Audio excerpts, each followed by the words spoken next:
This is the applied skills video for Module 11, focusing on evolving needs and skills becoming services.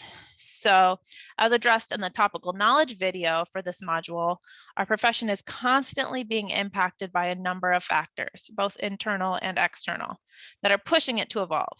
While these changes can impact multiple elements within the practice, we'll also be focusing on the idea that the introduction of evolving needs or new skills can influence the services that we offer as professionals.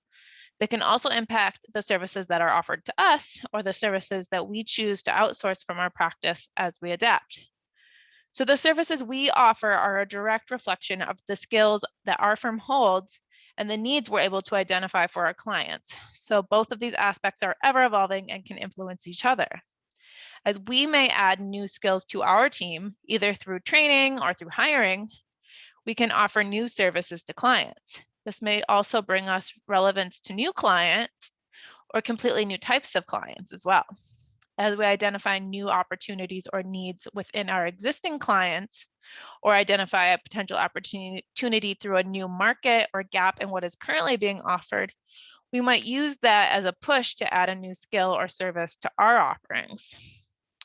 So this process can often be challenging. On the most basic level, we have to be able to demonstrate to our potential clients that we are able to successfully complete the services that we're offering and that we're qualified to do so.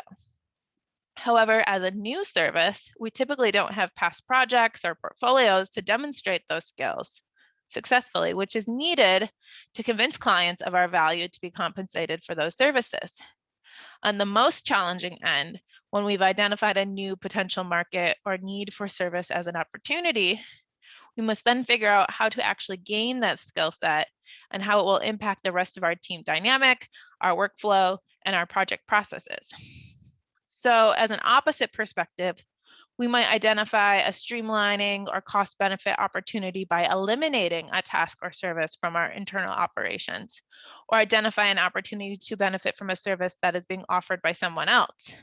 So to provide an example of something like this, say a smaller firm may not have the same capacity to develop a comprehensive marketing and promotional strategy as its competitors at a larger firm.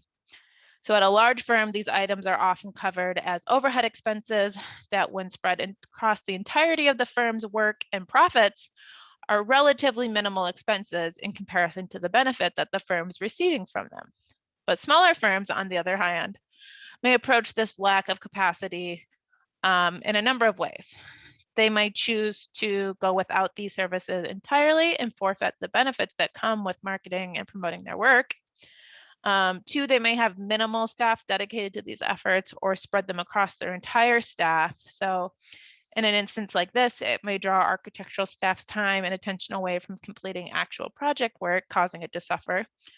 And additionally, those who are completing these promotional and marketing tasks may not have the same skill set to do so successfully as a larger firm with a team that's solely dedicated to these efforts. A third approach they might take is to find benefit in outsourcing these responsibilities to a different organization that specializes in these efforts. So they might hire a marketing and promotional company.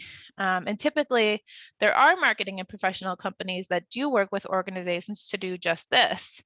However, they may work across several industries and sectors and may not be knowledgeable about the nuances within our specific industry. So those are three options that they might currently take as an approach. But however, imagine if a firm was able to benefit from outsourcing to a marketing promotions company that was comprised of a team of experts with those specific skill sets, while also being knowledgeable about the nuances that come with our industry. So this outside organization might then work exclusively with a number of organizations within the AEC industry and be evolving practice by offering a skill that smaller firms might otherwise do without. This is an example of how an outside business might be evolving the way that we practice within architecture. For your discussion post exercise for this module and module 12, this is what we're focusing on. You're being asked to perform a mini research project on organizations that are out there that are evolving our modes of practice. So these organizations might be influenced by any number of the factors presented in the topical knowledge video for this module, or by factors beyond those that have been mentioned. And these organizations you choose to research may also be within the practice of architecture or beyond it, as the example I just provided here. So for the duration of Module 11, you're researching a selected organization independently. And while several appropriate examples are mentioned in your required readings for this week, we also encourage you to look beyond those provided. In Module 12, you'll be working with your discussion groups to select one of the organizations you've identified independently and to research it further and ultimately present it to the class. I want to make the important distinction that for this exercise, it's not enough to select an organization that is doing one tiny piece of their work innovatively.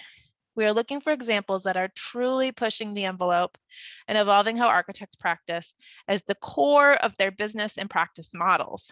We look forward to hearing about these evolving modes of practice that you discover and how they've identified a use for their innovative skills or identified a unique need to serve and how they've built a business around that idea.